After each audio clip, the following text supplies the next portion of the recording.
He thought the oyster farm would save him, a forgotten stretch of coastline no one wanted, a place to disappear and start over. But on his third night there, when the tide pulled back farther than it should have, he saw something beneath the water that wasn't supposed to exist, something arranged too precisely to be natural. And that was the moment he realized this wasn't just an inheritance. It was a warning he was already too late to understand. The air in Mrs. D'Souza's office always smelled the same. A mix of old paperwork, cheap incense, and something faintly damp that clung to the walls like it had nowhere else to go. And for the last 5 years it had been the smell of Kai's life. A system that processed kids like files and filed them away just as easily. But today was different. Today was his 18th birthday. And instead of cake or celebration, he got a folder slid across a metal desk and a quiet sentence that landed harder than anything else she had ever said. "You're officially out." It sounded clean, almost kind, but it felt like being cut loose in open water with no idea how to swim. Inside the folder was everything he was supposed to be now. A handful of documents, an ID, a list of shelters he could try, and a prepaid card with just enough money to last maybe a week if he stretched it carefully. His entire life condensed into something that could be forgotten in a drawer, and as he stared at it, there was that familiar hollow feeling in his chest. Not quite fear, not quite anger, just emptiness. The kind that comes when there's nothing left to expect. He nodded because there was nothing else to do, slung his worn backpack over one shoulder, and was about to leave when Mrs. D'Souza hesitated, her hand lingering on a second envelope that didn't belong with the others. It was old, edges curled, the paper stained faintly like it had traveled a long way to get here. "This came for you last month," she said, softer now. "We were told to give it to you today." His name was written on the front and careful, uneven handwriting that felt personal in a way nothing else in his life had for years, and that alone made him uneasy. "Who's it from?" he asked, his voice dry, and she glanced at a note clipped to the back. "Your grandfather," she said, and the word landed strangely because Kai had never known him, never even thought about him beyond a vague story his mother used to tell before she disappeared from his life too.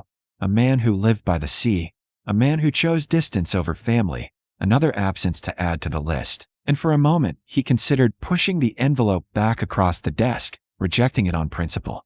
But principles didn't feed you or give you somewhere to sleep, and right now he had neither, so he took it. Outside, the air felt too open, too wide, like the world had suddenly expanded in all the wrong ways, and he stood there for a long moment before tearing the envelope open. Inside was a deed, some official-looking documents, and a short letter written in the same unsteady hand. It was brief, almost frustratingly so. Asterisk, Kai. If this reaches you, then I'm gone. I don't expect forgiveness, but I can offer you this. The oyster farm is yours now. It isn't much, and people will tell you it's worthless, but there's more to it than they know. Don't stop at the shore. Data. Asterisk, he read it twice, then a third time, tried to find something more, some explanation or apology hidden between the lines. But there was nothing, just that one strange sentence that didn't quite make sense, and the address of a place he'd never heard of, a coastal village hours away from the city, the kind of place people left, not went to. 2 days later, with nowhere else to go, Kai found himself standing at the edge of that place, staring out at a gray stretch of ocean that looked nothing like the ones in postcards. The sky hung low and heavy, the water dark and strangely still, and the wind carried the sharp, briny smell of salt and decay, as if the sea itself was slowly rotting. The oyster farm was exactly what the letter had warned him it would be. Broken wooden walkways stretching out into the shallows, most of them collapsed or half submerged, rusted metal cages tangled together beneath the surface, and a small shack leaning dangerously to one side, as if it had been abandoned mid-collapse. It didn't look like a gift, it looked like something left behind on purpose. He stepped carefully onto the nearest plank, the wood creaking under his weight, and for a moment he thought about turning back, about finding a bus, any bus, and leaving this place behind before it could pull him in any deeper. But there was nowhere to go back to, and something about the stillness of the water held him there, a quiet tension that made the back of his neck prickle. Over the next few hours, he explored what little remained of the farm, pushing open the shack door with a shoulder, coughing as dust and damp air filled his lungs. Inside was sparse but intact enough: a cot, a rusted stove, shelves lined with tools that had long since surrendered to rust, and beneath it all, a sense that the place hadn't just been abandoned, it had been left waiting.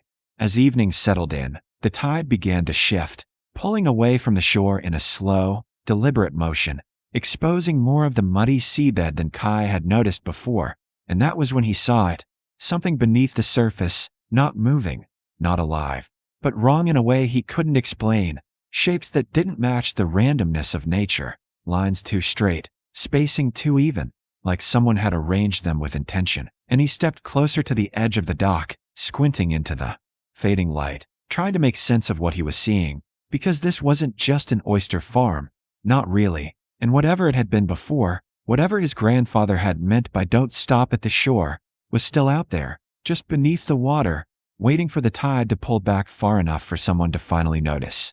By the fourth morning, Kai stopped pretending the shapes beneath the water were just broken farm equipment, because broken things don't arrange themselves in straight lines or form edges that catch the light with unnatural precision.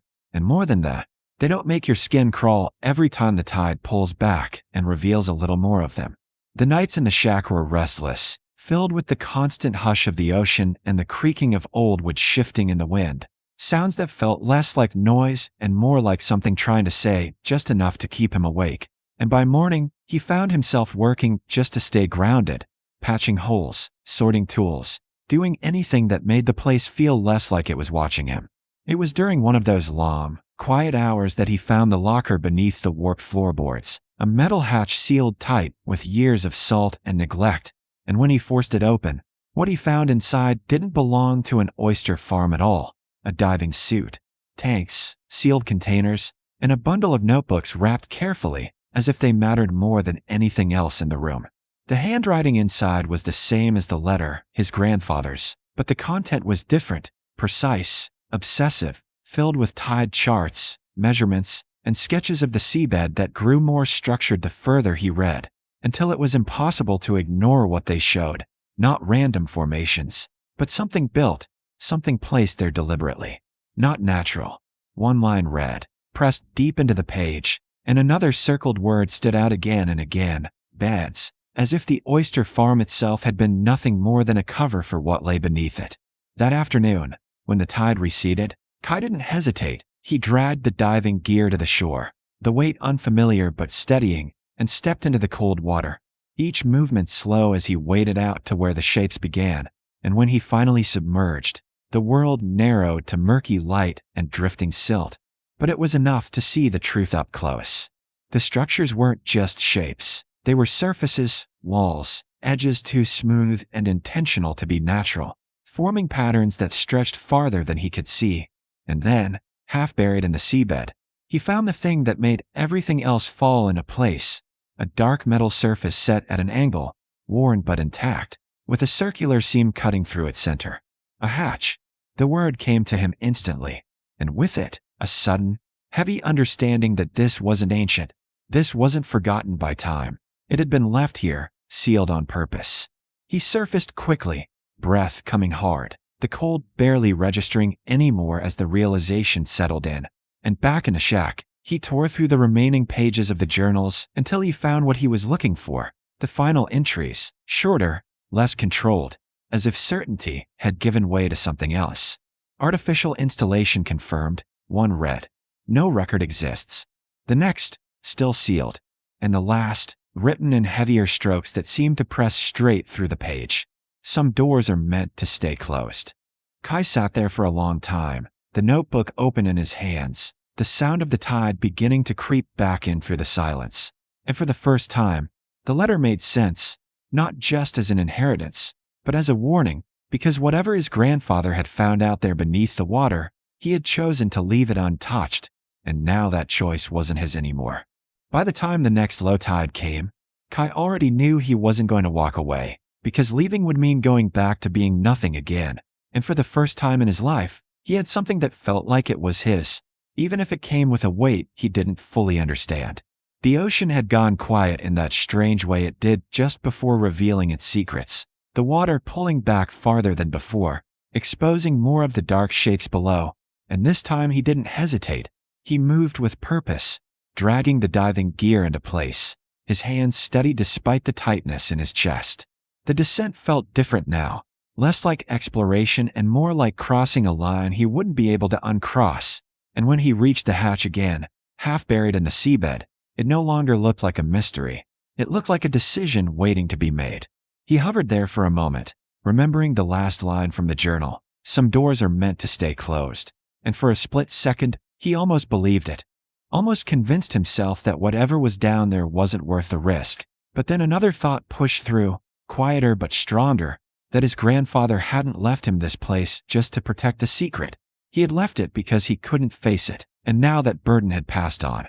Slowly, Kai reached out, his gloved hand brushing away the last layer of silt from the hatch's surface, revealing the worn metal beneath. And when his fingers found the wheel embedded at its center, he paused just long enough to take a breath that tasted like salt and fear. Then he turned it. At first, nothing happened, the mechanism stiff with years of disuse. But then there was a deep, grinding shift, a vibration that traveled through the metal and into his bones, and the hatch gave way with a heavy, reluctant motion. What came next wasn't what he expected. It wasn't darkness. It was movement. A slow, rising current pushed up from the opening, warmer than the surrounding water, carrying with it a faint hum that he felt more than heard. Something alive in a way that didn't make sense. Something that didn't belong beneath an abandoned oyster farm. Instinct screamed at him to pull back, to surface, to forget all of it and leave before he saw something he couldn't unsee. But he didn't move, because for once, fear wasn't enough to stop him. All his life, doors had been closed on him, choices taken away before he could even understand them. And now, standing at the edge of something unknown, he realized this was the first time the choice was entirely his. Above him, the tide had already begun to turn, the water slowly reclaiming the space he stood in, the world narrowing again as the light shifted and the surface moved farther away. But below, the opening waited, steady and certain. Kai tightened his grip, steadied his breath, and instead of turning back, he leaned forward and disappeared into the darkness beneath the hatch. Not because he knew what was waiting for him, but because he finally understood that whatever it was his to face, and for the first time, he wasn't running from the unknown, he was choosing it.